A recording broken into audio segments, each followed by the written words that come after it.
Depuis quelques jours ici à Moscou.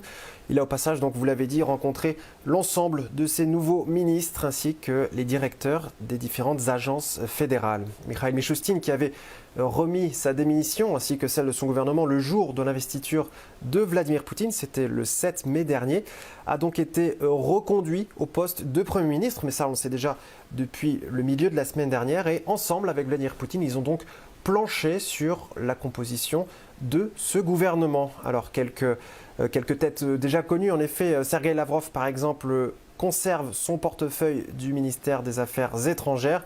Alors il l'a déjà depuis 20 ans, c'est le ministre en exercice le plus expérimenté avec 74 ans, c'est également le plus âgé. De l'autre côté du spectre, on a Anton Alikhanov, ancien gouverneur de la région de Kaliningrad, qui lui a seulement 37 ans, a été nommé ministre de l'Industrie et du Commerce. Globalement, la moyenne d'âge est d'ailleurs en légère baisse comparée au gouvernement précédent. Mais la surprise de ce nouveau cabinet, c'est bien la nomination au ministère de la Défense de Andrei Belousov en lieu et place de Sergueï Shoigu. En effet, c'est un civil à la tête du ministère de la Défense, qui plus est dans le contexte actuel du conflit avec l'Ukraine. C'était plutôt inattendu.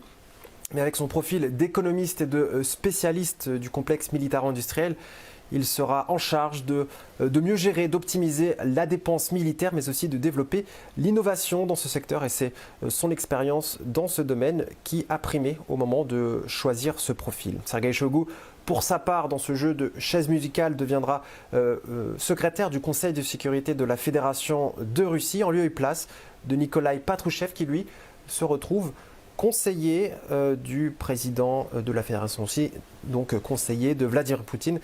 Voilà donc un petit peu ce que l'on peut dire sur les principaux ministères qui ont été soit reconduits, soit nommés pour les nouvelles personnes. C'est clairement la continuité qui a primé, on l'a vu avec la plupart des postes qui sont restés inchangés, en particulier celui de Premier ministre et de chef de la diplomatie, donc à l'exception notable, comme je vous le disais, du portefeuille de la Défense, qui voit donc un civil prendre les rênes du ministère de la Défense dans le contexte que l'on connaît. Voilà donc ce que l'on peut retenir de cette réunion extraordinaire de Vladimir Poutine au Kremlin.